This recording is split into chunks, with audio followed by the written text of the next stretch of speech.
श्रीमद् भगवद गीता अध्याय 2 श्लोक क्रमांक 72।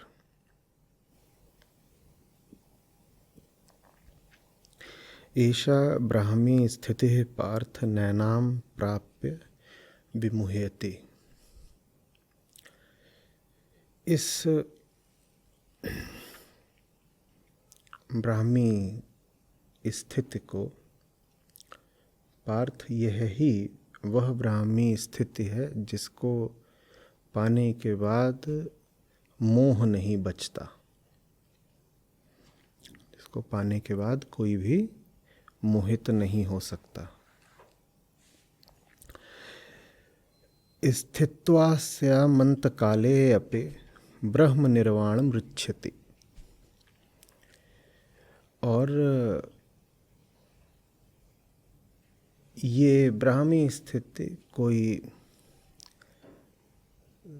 तात्कालिक, सामयिक, अल्पावधिक माने कुछ देर की स्थिति नहीं होती है। इस स्थिति को पाकर मृत्यु के क्षण में भी व्यक्ति ब्रह्म में ही प्रतिष्ठित रहता है और ब्रह्म निर्वाण को ही प्राप्त करता है।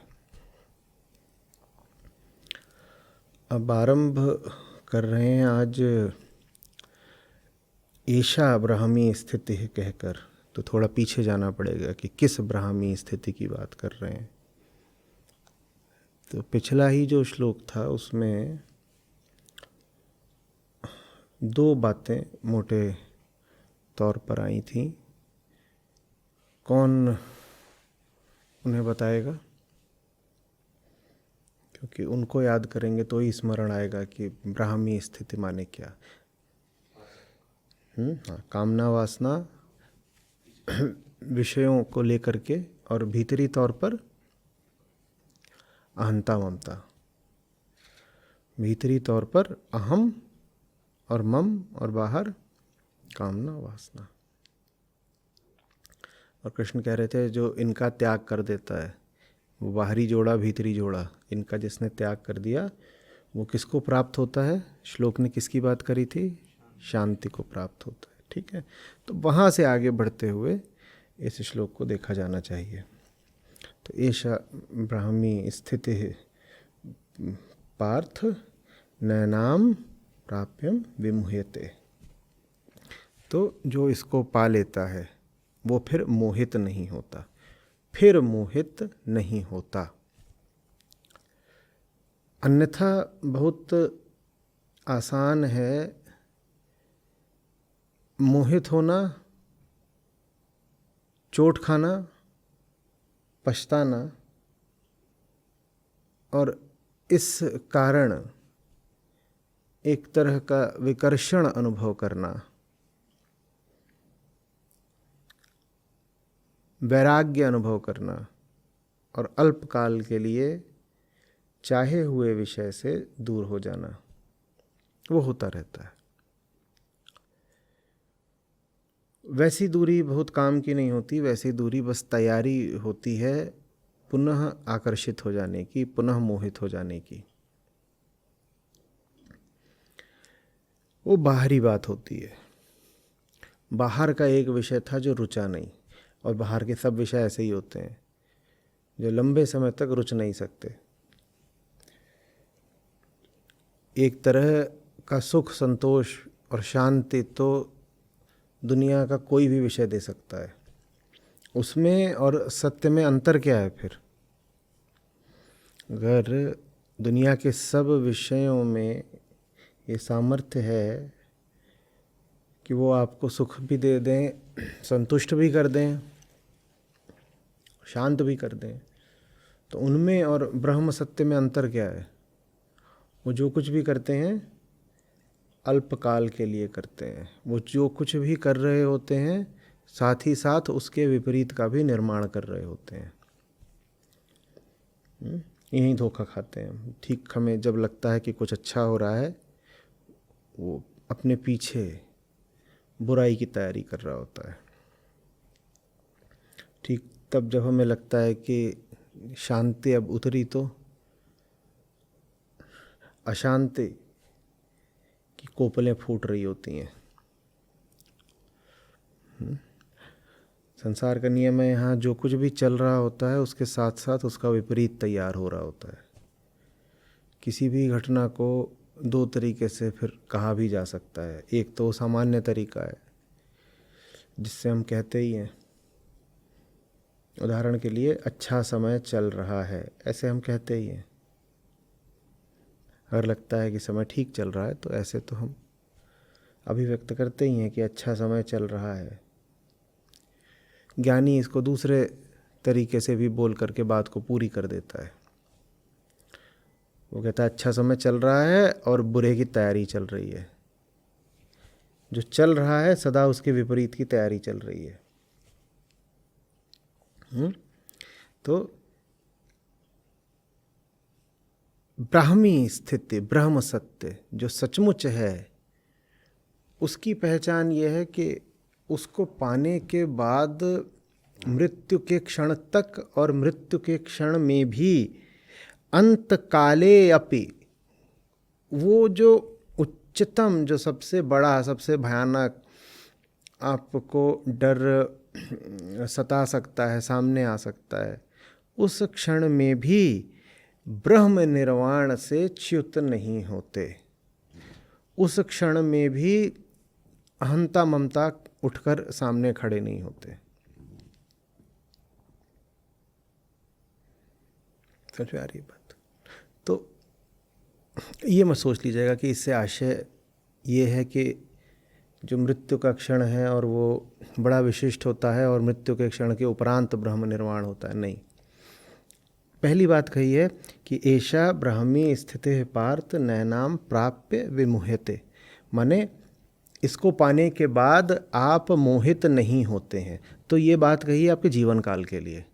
पूरे जीवन काल में आप मोहित नहीं होंगे यदि आपने ब्राह्मी स्थिति को ही पूजा है, उसी की ओर बढ़े हैं, उसी की निकटता करी है। तो ये बात पूरे जीवन काल के लिए है।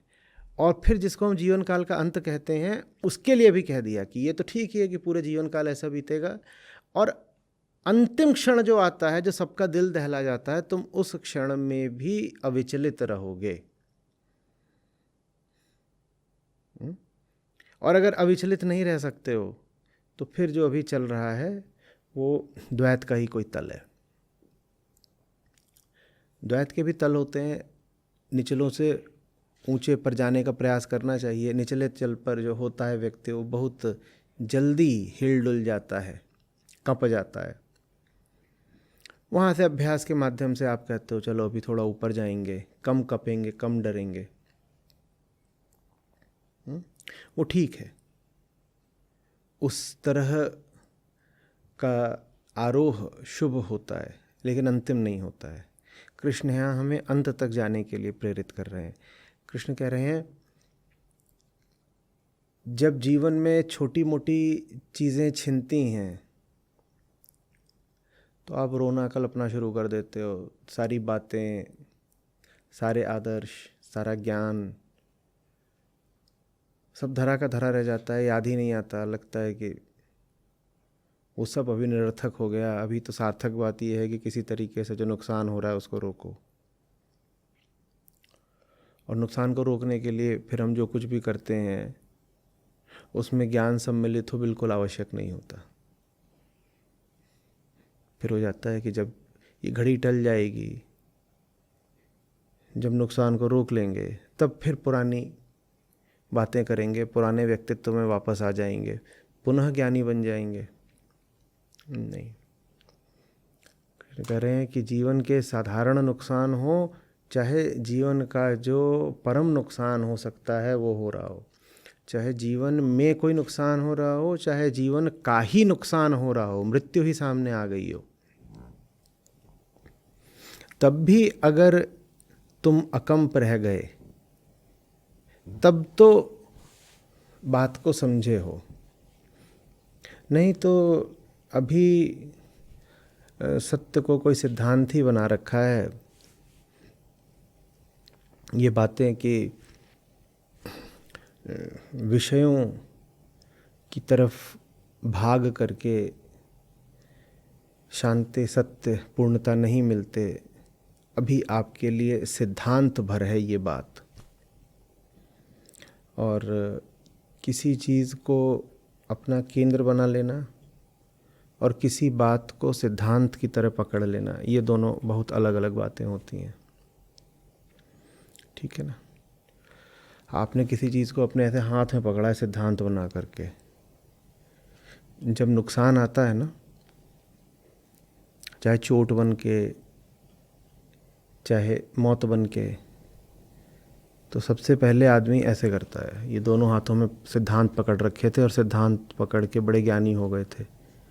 अभी कोई आ करके एकदम सीधे छाती पर चोट मारे या सर पर, तो सबसे पहले क्या होगा? सबसे पहले तो ऐसे होगा, सिद्धांत फेंकोगे और दोनों हाथों से, हाँ, जिसने चोट मारी होगी उसको रोकोगे। अब बताओ क्या होगा? सिद्धांत कहाँ गए? हम सिद्धांत ऐसे पकड़ के बैठे थे, जो आता था उसी को दिखा देते थे। ये रहा सिद्धांत।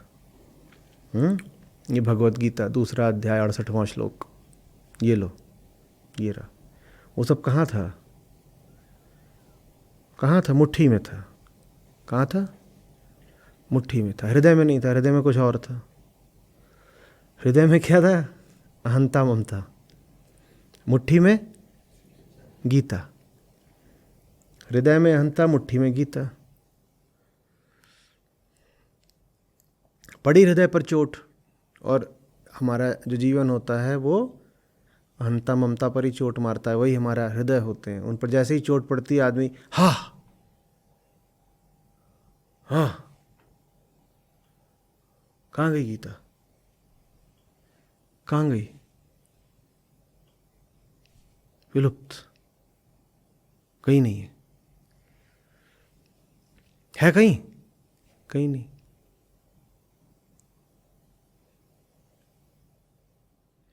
असली केंद्र था वो सक्रिय हो गया। जानवर पर चोट पड़ी, जानवर जग गया।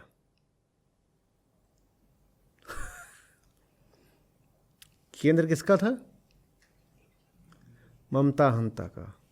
उस पर ऐसे मारोगे डंडा तो क्या होगा? वो एकदम हड़बड़ा के जगेगा, और हड़बड़ा के जग के फिर वो वही करेगा जो उस केंद्र से करा जाता है। गीता थोड़ी बाँचेगा। समझ आ रही बात? इसलिए एक पूरा श्लोक ही अर्पित करना पड़ा ये समझाने को। और बहुत ये सांकेतिक बात है कि ये श्लोक जिस श्लोक के बाद आ रहा है उसमें बात ऐसे कह दी है कृष्ण ने जैसे बहुत सरल हो। कि कामना वासना हट गई, ममता हंता हट गई, शांति आ गई। ऐसा लगता है तो चुटकी बजाने का खेल है। एकदम सामने की बात है, उठा लो, क्या रखा है? तो फिर आगे बताते नहीं, मैंने चीज को हथेली पर नहीं दिल में रखने को कहा है। किसी ऐसी जगह वहां उसे रखो जो तुमसे अभिन्न हो। तुम कुछ हो और सत्य कुछ है, तो तुम सत्य को छोड़ दोगे। लेकिन तुम्हारे जीवन काल में सिर्फ एक तरीका हो सकता है कि तुम सत्य को छोड़ ही ना पाओ। वो क्या है? दोनों एक ही हो जाए, सत्य और तुम एक हो गए। अब अगर तुम हो तो अब कैसे छोड़ोगे?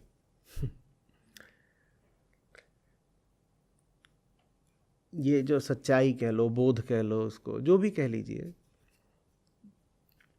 ब्रह्म ज्ञान, आत्मज्ञान, ये अगर मेरा है, ये अगर मेरा है तो मैं कोई और हूं ना जिसका है ये। अगर मेरा है ब्रह्म ज्ञान तो मैं कौन हूं? ब्रह्म तो मेरा है। तो मैं ब्रह्म तो नहीं हूँ, तो मैं कौन हूँ फिर? मैं कोई और ही हूँ। मैं अहम हूँ, जिसका ब्रह्म है वो बड़ा ज़बरदस्त अहम होगा, जिसके पास ब्रह्म भी है। लोगों के पास छोटी मोटी चीज़ें होती हैं, प्राइवेट जेट है, मार्स पे बंगला, ये क्या है? मेरे पास क्या है? ब्रह्म है सीधे। तो बड़ा ये खास किस्म का अहम होगा, ब्रह्म पकड़े हुए।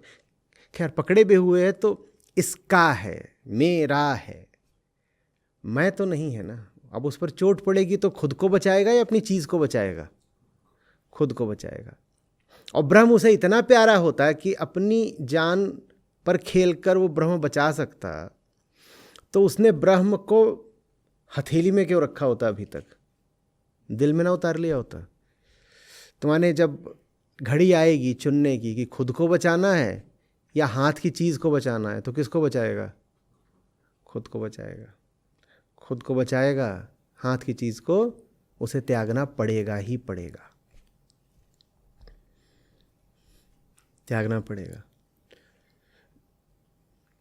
आपका हाथ सड़ जाता है, आपका हाथ सड़ जाता है, कुछ हो गया हाथ में, सेप्टिक हो गया, पाँव में गैंग्रीन हो गया, डॉक्टर कहता है कि काटना पड़ेगा। No way but to amputate. आप क्या करवाते हैं? आप कटवा लेते हैं, कटवा लेते हैं ना। हाथ की चीज तो छोड़ दो, हम हाथ भी कटवाने को तैयार हो जाते हैं मैं को बचाने के लिए। जब हाथ भी कटवाया जा सकता है मैं को बचाने के लिए, तो हाथ की चीज को कैसे पकड़े रह जाओगे? उसको तो तुरंत त्यागोगे। हाथ तो फिर भी हाथ है। अभी जब कोविड बढ़ा था तो ब्लैक फंगस होती थी, वो नाक के रास्ते घुसती थी और सीधे पूरे मस्तिष्क पे छाती थी, आंखों पर उसका आक्रमण होता था। और आदमी को अगर बचाना होता था तो उसकी आंखें निकलवा देनी पड़ती थी, कई बार दोनों आंखें। सैकड़ों लोगों ने अपनी दोनों आंखें निकलवाई कोविड काल में ताकि उनकी ज़िंदगी बच जाए। सोचो, ये मैं ऐसी चीज़ होती है जिसको बचाने के लिए तुम अपनी दोनों आंखें निकलवाने को तैयार हो जाते हो।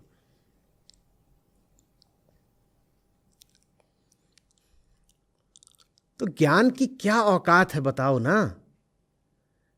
हम आंख निकाल के फेंक देते हैं खुद को बचाने के लिए, ज्ञान को बचाएंगे क्या? ज्ञान की क्या औकात है?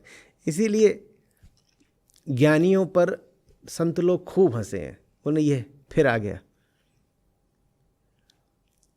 ज्ञान की दिक्कत नहीं है, सम्मान की दिक्कत है। ज्ञान हाथ से पकड़ने की चीज नहीं होती, वो सर के ऊपर भी रखने की चीज नहीं होती। वो यदि यहां कोई केंद्र होता हो तो वहां उतार लेने की चीज होती है, ज्ञान ही केंद्र बन जाए। लेकिन इतना इतना हिम्मती और इतना प्रेमी, इतना सत्यनिष्ठ कोई ही होता है जो कह दे कि जो पता है उसी को तो जीता हूं, बाकी और जो कुछ था वो छूट गया पीछे, पता ही नहीं चला। कौन होता है ऐसा बताओ ना कि जो कहे कि आज तक मैं इसकी पूजा करता था? किसकी? कुछ है, माइक है, आज तक मैं इसकी पूजा करता था, पीढ़ियों से होती थी पूजा इसकी, मैंने भी करी है, 40 साल इसकी पूजा करी है। और आकर के किसी ने बता दिया कि नहीं, यहां गड़बड़ है, कुछ खोट है, और मैं इसको मन से ही निकाल दूं, और मैं इससे कल तक घृणा करता था और मुझे आके किसी ने समझा दिया कि यही तो असली है, और मैं तुरंत इसको पूजना शुरू कर दूं जिसको मैंने पीढ़ियों से, सदा से, कोसा भर है, मैं उसको पूजना शुरू कर दूं। ऐसा होता कोई? कोई नहीं होता। हम ऐसे नहीं होते हैं कि हमें जो पता चल गया है हम उसको जीना शुरू कर दें। आपको पता चल भी जाए कि आप आदतों के गुलाम हैं, आप छोड़ोगे थोड़े ही, या छोड़ते हो? न भूलते हो जो पता लगा है, उसको कहाँ रखते हो? हथेली में रख लेते हो। ऐसा भी नहीं करते कि पूरी जान लगा के खारिज ही कर दो ना, कि तूने जो बोला मेरी आदतों के बारे में वो ठीक नहीं था। हमें बस तर्क है, ईमानदार तर्क है, मैं खारिज कर दूंगा, मैं साबित कर दूंगा मैं ठीक हूँ। हमें पता होता है हम गलत हैं, हमें पता होता है सही क्या है, लेकिन जो गलत होता है वो यहाँ होता है, जो सही होता है वो यहाँ होता है।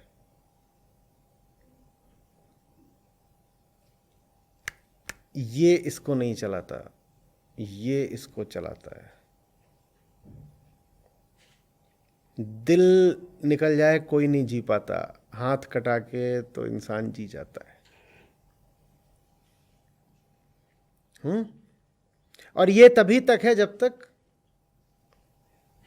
ये धड़क रहा है। बात आ रही है समझ में? फिर इसलिए जब मौत सामने खड़ी होती है, कौन सा भ्रम, और मौत माने वही नहीं, अंतकाले अपि कह रहे हैं कृष्ण।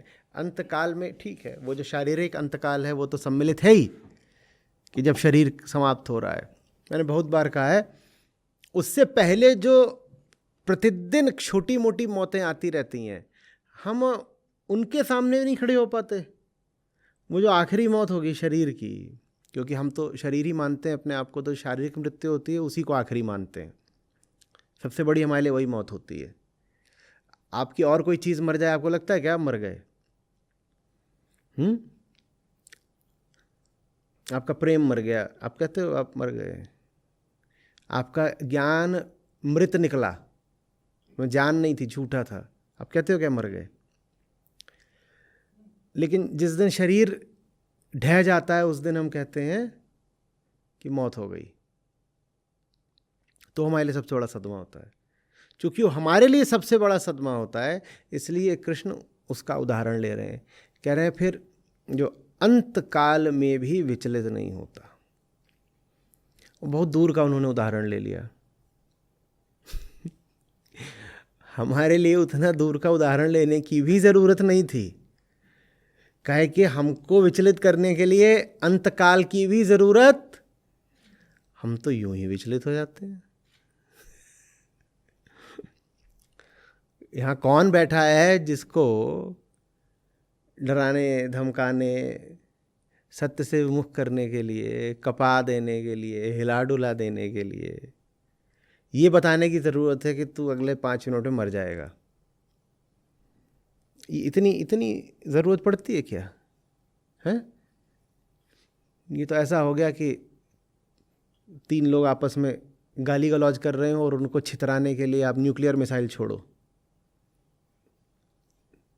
इतने बड़े धमाके की तो ज़रूरत भी नहीं पड़ती है हमको छितरा देने के लिए।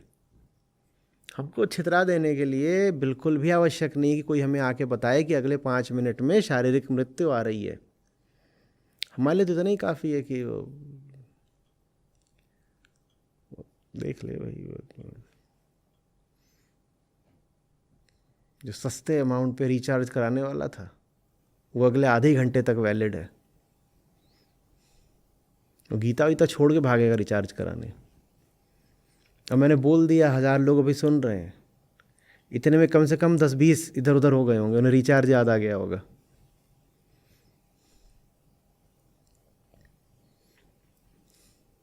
विचलन बड़ी साधारण और रोज़मर्रा की चीज़ होती है जब आपके पास कोई केंद्र होता ही नहीं है। थाली का बैंगन वो लुढ़क गया, इसमें ताज्जुब क्या? कोई ताज्जुब? आपके पास है क्या जो आपको स्थिर रखे? कुछ नहीं। और ये कितनी असहायता की, अब मुझे जो चीज़ बुरी लगती है, कितनी शर्म की बात है।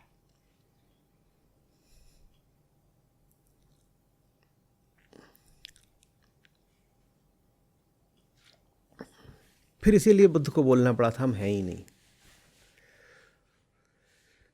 जो कहीं का ना हो सके वो है भी कैसे, बता तो दो। जिसको जिधर की ओर इशारा मिलता हो, चोट मिलती हो, उधर को ही लुढ़क पड़ता हो, वो सिर्फ ऐसा नहीं कि कहीं का नहीं है, वो वास्तव में नहीं है। उसको इतना ही कहना अपर्याप्त होगा कि वो कहीं का नहीं है, वो तो नहीं ही है, नहीं है। और ये जो नहीं है, इसी के लिए उन्होंने कहा था अनात्मा। नहीं है, नहीं है, हो नहीं। अभी एक बात, एक रूप तुम्हारा, और अभी कोई कान में आके फुसफुसा दे कोई खबर, बिल्कुल दूसरा रूप तुम्हारा।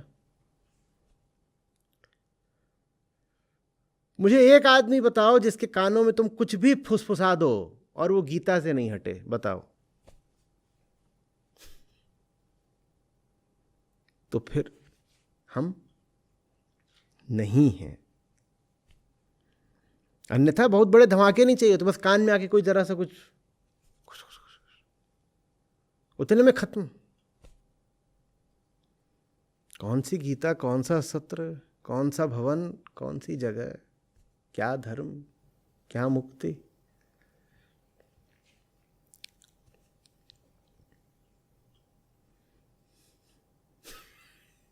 मजा आ रहा है।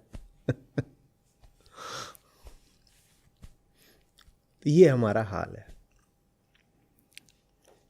अच्छा, जो शास्त्र हैं, वेदांत की मैं बात कर रहा हूँ, उसमें आप कई बार पाएंगे मृत्यु काल का उल्लेख। उसका ये नहीं मतलब है कि मृत्यु का क्षण कुछ बहुत विशेष होता है वेदांत में। वेदांत जीवनमुखी है, वेदांत का सरोकार आपके जीवन काल से है। मृत्यु के क्षण में क्या होता है, इससे बहुत अध्यात्म को संबंध होता नहीं। उससे बस लोगों को रोमांच हो जाता है, क्योंकि लोगों के लिए मृत्यु बहुत बड़ी बात है ना। तो अध्यात्म के नाम पे ऐसी बातें शुरू हो जाती हैं कि अच्छा बताओ, मौत से 3 घंटे पहले क्या होता है, 4 दिन पहले क्या होता है, 2 दिन बाद क्या होता है, कितने दिनों तक आदमी मरता है, और मरने के बाद कितने दिनों तक जिंदा रहता है। वेदांत इन सब बचकाने प्रश्नों में पड़ता नहीं है। वेदांत के लिए फिर से कह रहा हूँ, जीवन महत्वपूर्ण है, ना कि मौत। तो वो सब जो है वो एक चाइल्डिश एक्साइटमेंट है, अपरिपक्व उत्तेजना, कि इस तरह सुना और बड़ा मज़ा आया, अच्छा बंदा मर के खड़ा हो गया। आज एक वेबसाइट पे बड़े मोटे मोटे में छपा है कि एक व्यक्ति मृत घोषित हो गया था कोविड में, वो 2 साल बाद घर लौट आया। ठीक है, सचमुच इतनी बड़ी बात है कि तुम्हारे पास जो होम पेज पर लिमिटेड जगह थी, वो तुमने इस खबर को दे दी। लेकिन हमें ये सब बातें बड़ी आकर्षक, बड़ी रोमांचक लगती हैं। मर गया था, आ गया। एक आदमी मरे से लगा जिंदा हो गया है, तो इतना शोर। और जो ये अरबों आदमी जिंदे में मरे हैं, इन पे चूं तक नहीं। एक मरा, जिंदा निकल आया, तो गजब शोर। और जहां से मैं देख रहा हूं, वहां पे करोड़ों जिंदे मरे निकल रहे हैं, वहां कोई बात नहीं, एकदम कुछ नहीं। तो ये सब बच्चों की बातें हैं। कई बार क्या हो रहा है अब कि उपनिषदों में या गीता में अंतकाल का, मृत्यु काल का उल्लेख है, तो लोग सोचते हैं इसका संबंध फिर जीवात्मा और पुनर्जन्म से होगा, स्वर्ग नरक से होगा, क्योंकि मरने की बात हो रही है। तो फिर उसको सोचो कि मरने के बाद का भी कुछ अब यहाँ से फंसाना शुरू होगा।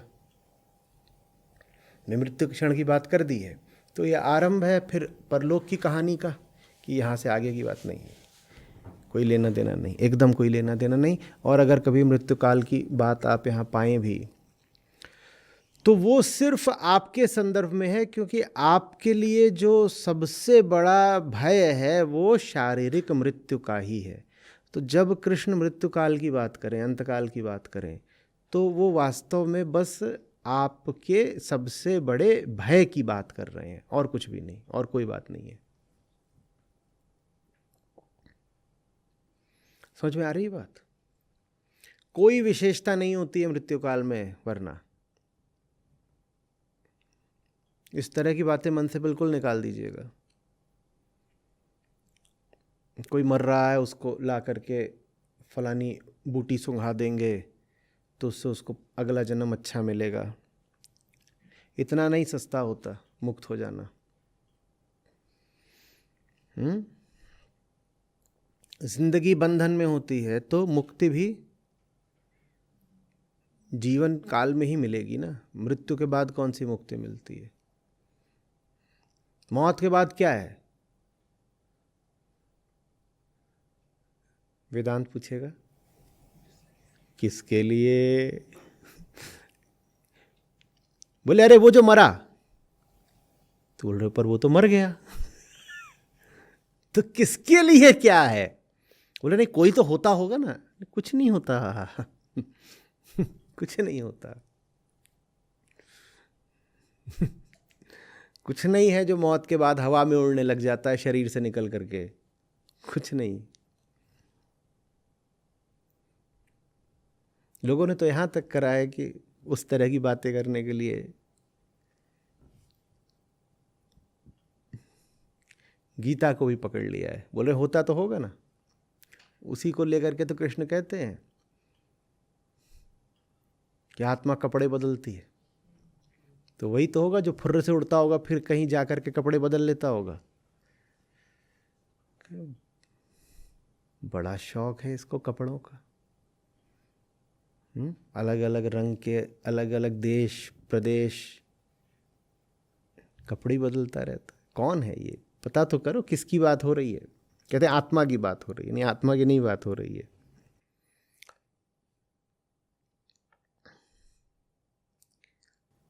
उस मुद्दे पर आएंगे, पहले भी बहुत बार आ चुके हैं, आगे भी जब संभावना होगी तो आएंगे। यहाँ उसका उल्लेख इसलिए ताकि आप अंतकाल पर कम ध्यान दें और ज़्यादा ध्यान ब्रह्म पर दें। एक जीवित चेतना ही ब्रह्म जिज्ञासा कर सकती है, ब्रह्म अनुसंधान कर सकती है और ब्रह्म निर्वाण पा सकती है। मुर्दे ये सब नहीं पाया करते। तो ध्यान जीवन पर और संभावना सब जीवन काल मात्र में, और कभी भी नहीं। स्पष्ट हो रही है बात ये?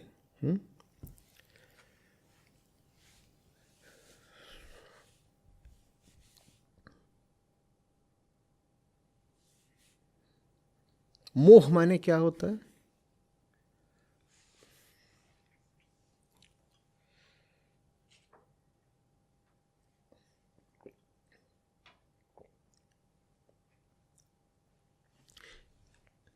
मोह क्या होता है?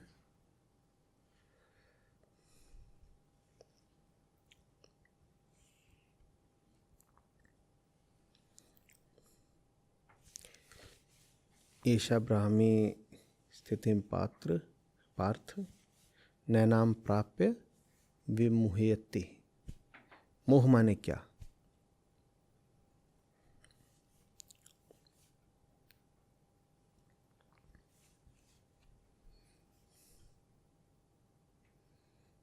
अंग्रेजी में क्या बोलते हैं मोह को?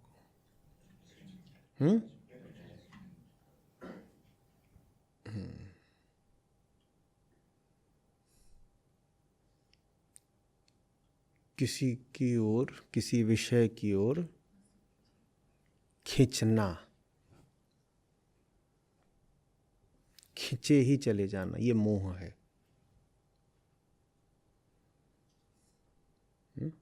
मोह की परिणति होती है अटैचमेंट में।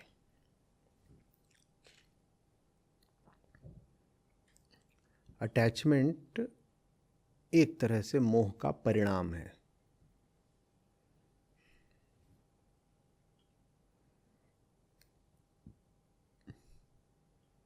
मोह है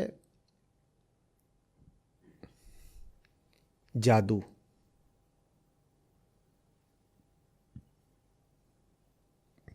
ज्ञान शून्यता,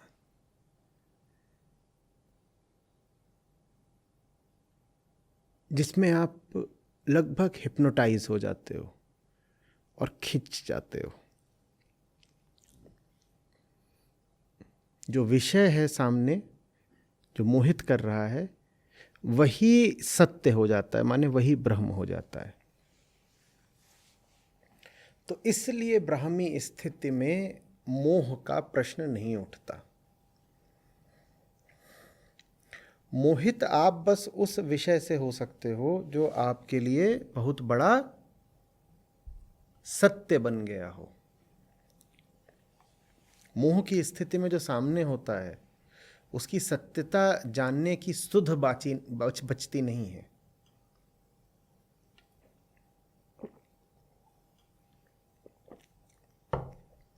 मोहित होना एकदम जमीनी तौर पर कहें तो कहा जा सकता है पागल होना।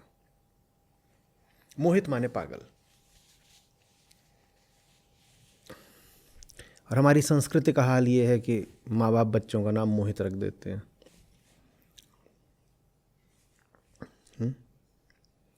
तो जो मोहित है वो गहरे विभ्रम की स्थिति में है, भ्रमित है, उसे कुछ नहीं समझ में आ रहा।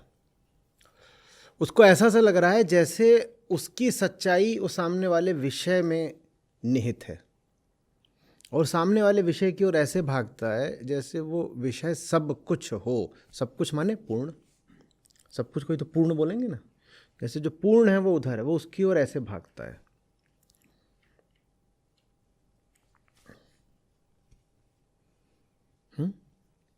मोह के लिए एक फिल्मी गाना भी याद आ गया, मोहित माने पागल, मैं तेरे प्यार में पागल, क्या ऐसे ढूंढता हूं। और उसमें आगे जो उदाहरण भी दिया वो कुछ इसी तरह का है कि जैसे कोई अपने प्राणों को ही तलाशे। मोहित व्यक्ति की यही दशा होती है, उसको लगता है उसके प्राण वहाँ बाहर कहीं घूम रहे हैं। और कोई मरता आदमी जैसे अपने प्राणों की ओर भागेगा, वैसे मोहित व्यक्ति अपने विषय की ओर भागता है। ब्राह्मी स्थिति वो है जहाँ ये मूल अज्ञान कि तुम अपूर्ण हो और बाहर ये जो सब है वो तुमसे भिन्न है और तुम्हें पूर्णता दे देगा, इसका खोखलापन देख लिया है। अब बाहर के किसी विषय को ये सामर्थ्य नहीं बची और आपने उसे ये अनुमति नहीं दी कि वो इतना बड़ा हो जाए आपके लिए कि आपके शरीर पे चढ़ के नाचे। अब वो ये कर ही नहीं पाएगा।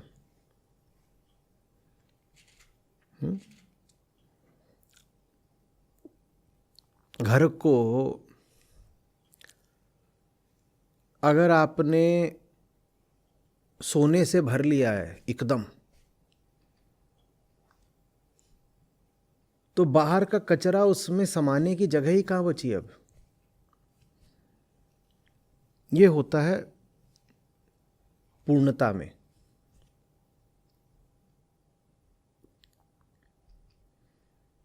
जो बाहर की चीज है,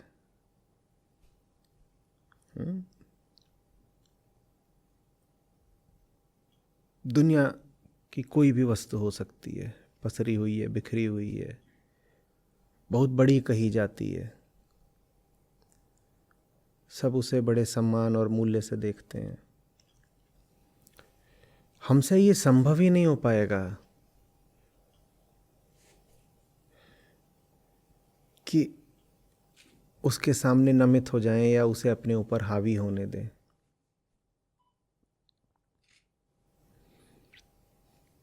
वो संभावना, वो पॉसिबिलिटी ही खत्म हो गई। ये ब्राह्मी स्थिति है।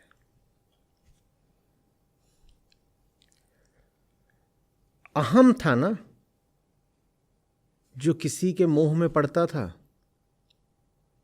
अहम ही तो था जो किसी के मोह में पड़ता था। ब्राह्मी स्थिति में अहम ही ब्रह्म हो गया, अहम ब्रह्मास्मि। जब अहम ही ब्रह्म हो गया तो अब कैसे करेगा असंभव कि जाके बाहर कहीं इधर उधर दुनिया में कुछ दिख रहा है तो उसके मुंह में पड़ जाए? नहीं कर पाएगा। निरोध निषेध नहीं करना पड़ता, नकारना नहीं पड़ता। एक तरह से आप विवश हो जाते हो, अब हो नहीं पाता, चाहो तो भी नहीं हो पाता, प्रयास करो तो भी नहीं हो पाता।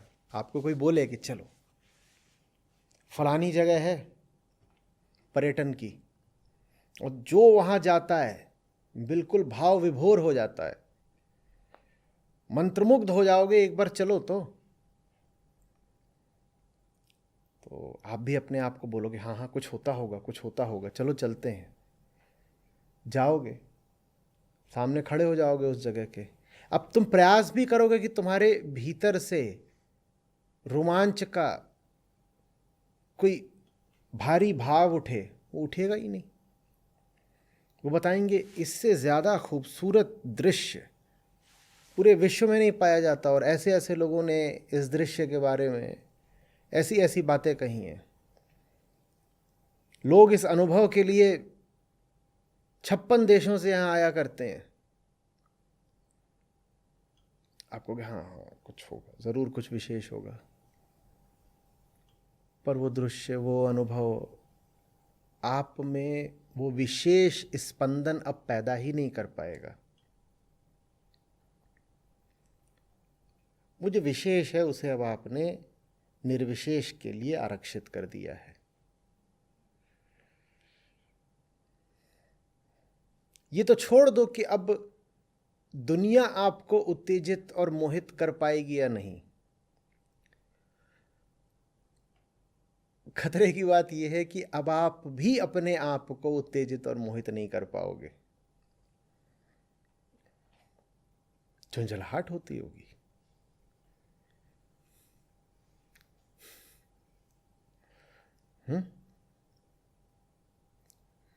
नहीं होती। एक सूक्ष्म रस बिना किसी बाहरी प्रभाव के स्वयं ही भीतर प्रवाहित रहता है। मन भरा भरा सा रहता है।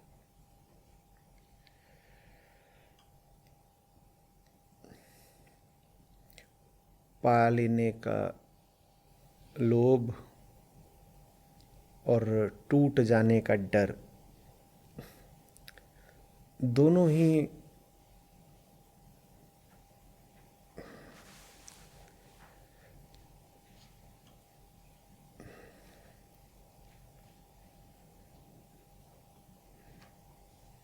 एक सीमा के बाहर रहते हैं।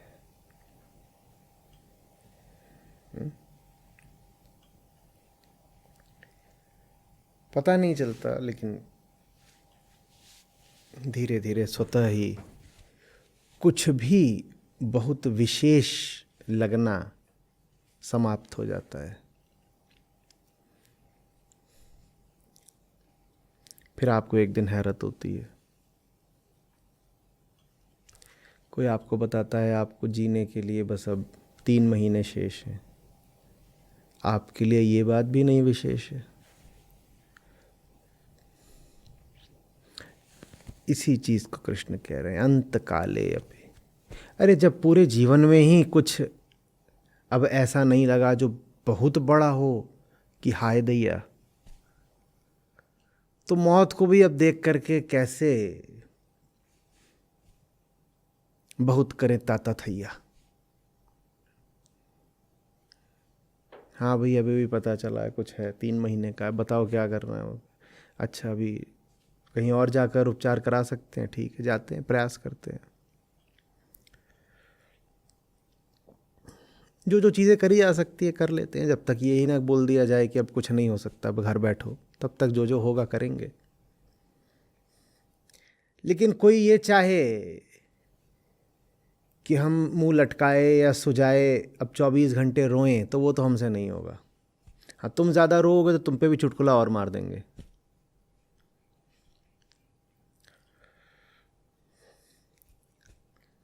और रही हमारे व्यक्तित्व और व्यवहार की बात, तो वैसा ही रहेगा जैसा था।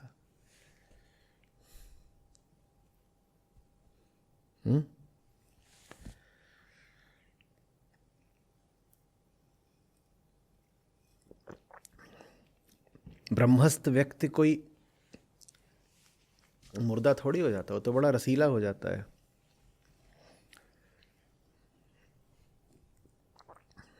जीवन से एकदम भरा हुआ होता है, जैसे फल रस से भरा हुआ होता है। तो उसके जीवन में तो बहुत सब कुछ चलता रहता है, ये करेगा वो करेगा, जैसे हमें कृष्ण का चरित्र बता दिया जाता है, ये करते हैं वो करते हैं बस। और बहुत सारी जो उनकी हरकतें होती हैं दुनिया की नज़र में, जो ये सत्यनिष्ठ व्यक्ति होता है जिसको कृष्ण यहाँ कह रहे हैं ब्राह्मी स्थिति वाला, उसकी बहुत सारी हरकतें दुनिया की नज़र में नालायकियाँ होती हैं।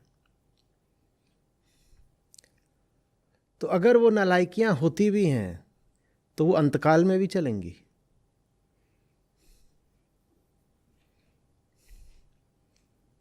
वो मरने से एक दिन पहले भी घपला करके जाएगा। ईशा ब्राह्मी स्थिति पार्थ।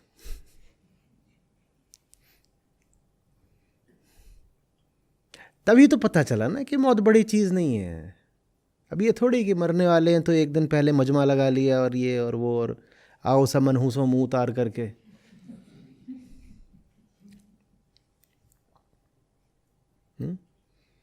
वो मेरे को बड़े बढ़िया लगते हैं। कौन? हाँ, वो 3 चीनी थे। तो तीनों मस्त साधक जिन, जब साधना एकदम ऊंची हो जाती है तो आदमी साधना के जो चिन्ह होते हैं, साधक के जो लक्षण होते हैं, वो सब त्याग देता है। क्योंकि लक्षण साधक के होते हैं, इनको तो साध्य मिल गया, अब क्या साधक के लक्षण लेकर घूमोगे। तो ये एकदम मौजी।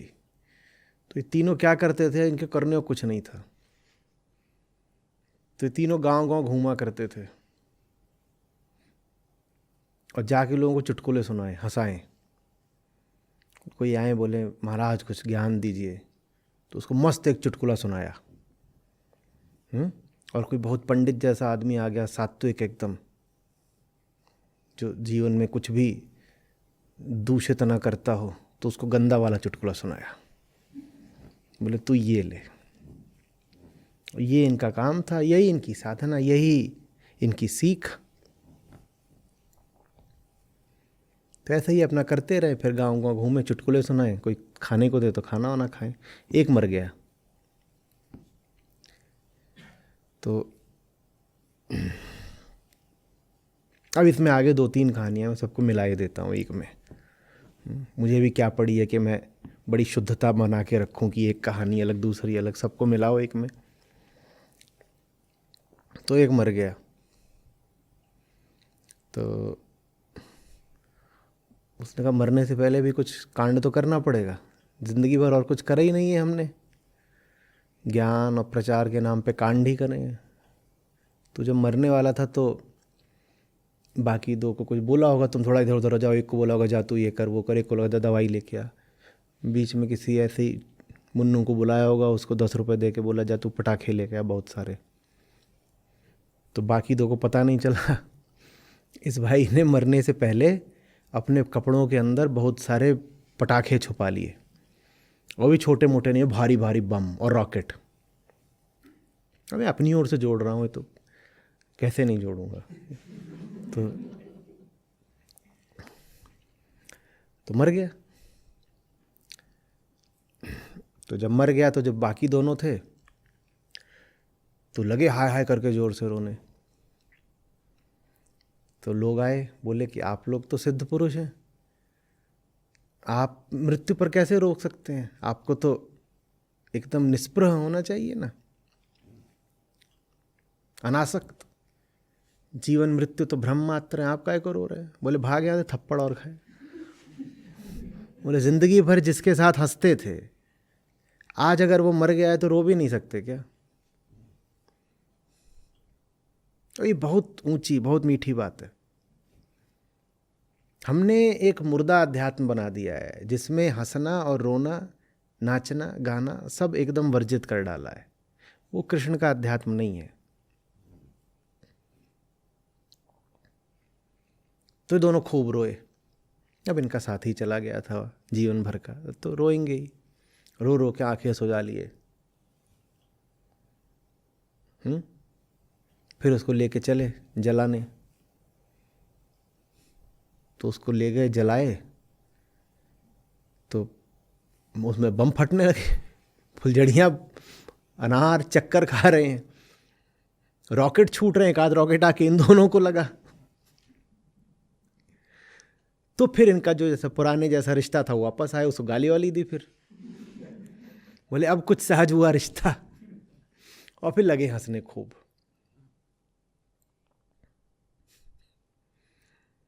समझ में आ रही है बात? जैसा जीवन रहा है, जब उसको बहुत महत्व नहीं दिया, हंसते रहे लगातार जिंदगी पर, तो उस जीवन के अंत को महत्व दे लें और खुद ही जैसी जिंदगी जी उसको अपमानित कर दें। कैसे कर दें? जब जिंदगी में ही कुछ इतना विशेष, इतना बड़ा, इतना महत्वपूर्ण नहीं था कि उसको हम बहुत गंभीरता से ले लेते, तो उस जीवन के चले जाने को कैसे ले लें बड़ी गंभीरता से? तब भी हंसे थे, आज भी हंसेंगे। और जाते जाते बोल के क्या, देखो हमारा तुम्हारा जैसा रिश्ता जिंदगी में था वैसे ही मरते समय रहे। ये ना हो जाए कि अब मर गए तो बोलोगी ये जो हमारे साथी थे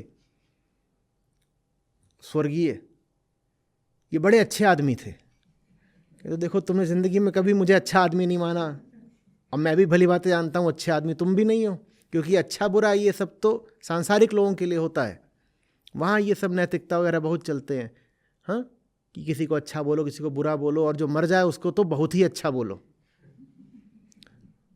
बोले देखो ज़िंदगी में तुमने लात मारे बिना मुझसे बात करी नहीं, और मैं मर जाऊं और फिर तुम बोलो कि स्वर्गीय महाराज बड़े अच्छे आदमी थे, और तो ये बात फिर झूठ हो जाएगी, और झूठ पे तो हमें ज़िंदगी जीनी नहीं है। तो वो ऐसी व्यवस्था करके गया था कि एक रॉकेट निकल के सीधे दोनों के पक्ष, और जहां घुसा तहां दोनों ने गाली दी। बोला अब चैन मिला, अब रिश्ता फिर पटरी पर आ गया, अब बात सहज हो गई। नहीं तो ये कर क्या रहे थे? ये तो इन्होंने तो मुझे सम्माननीय व्यक्ति बना दिया। सम्मान अपमान ये तो हम बहुत पीछे छोड़ आए थे।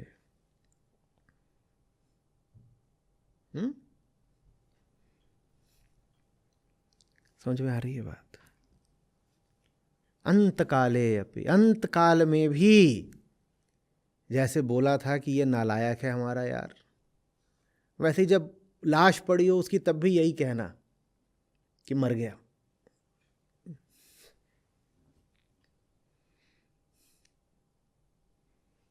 समझ में आ रही? अभी बात कैसी अजीब अमानवीय ऐसी लग रही है कि मर गया अब तो कुछ इज्जत दे दो। नहीं, कुछ अंत काले अपि, जैसे जीवन भर संबंध स्वस्थ रहा, मोह का नहीं रहा, तो अब उसकी लाश से मोह दिखाएं क्या? कुछ नहीं।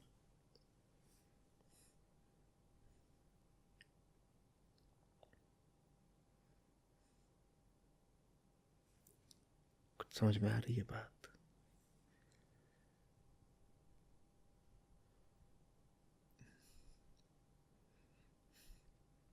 कामना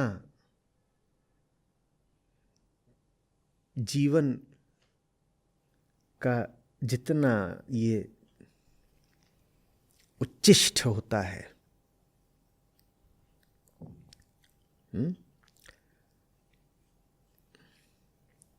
सड़ा गला, त्याज्य, कीचड़,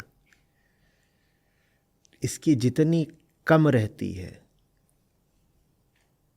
मृत्यु भी उतनी ही सहज रहती है।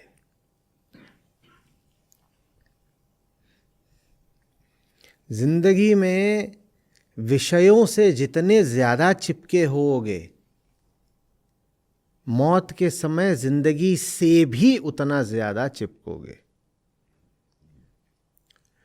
जो जीवन में विषयों से नहीं चिपका, वो मृत्यु के क्षण में जीवन से नहीं चिपकेगा।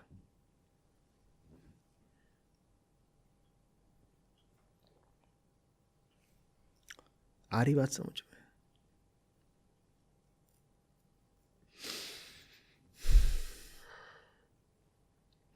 तो मृत्यु के क्षण की कोई विशेष तैयारी नहीं करनी होती है।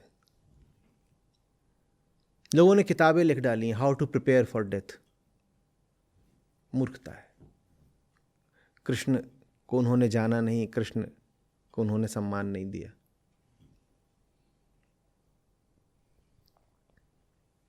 जीवन सही जीना होता है।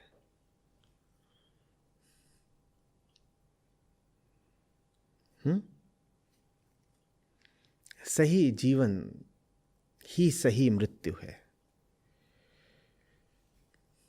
सही जीवन है क्या और सही मृत्यु के अतिरिक्त?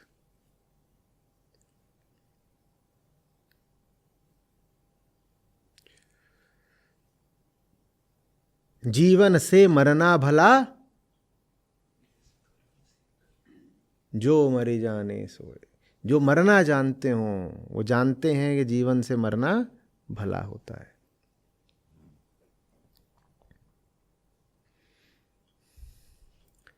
जिसको आप जीवन बोलते हो प्राकृतिक तौर पर,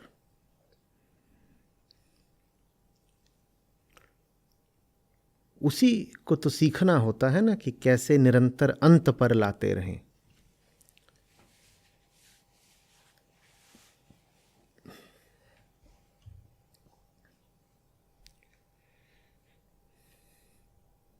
पूछना भी अगर आप चाहें कि सही मृत्यु क्या होती है, तो उसका उत्तर यही होगा, सही जीवन। जो सही जी रहा है वो सहज ही सही मृत्यु की तैयारी भी कर रहा है, अभ्यास कर रहा है लगातार।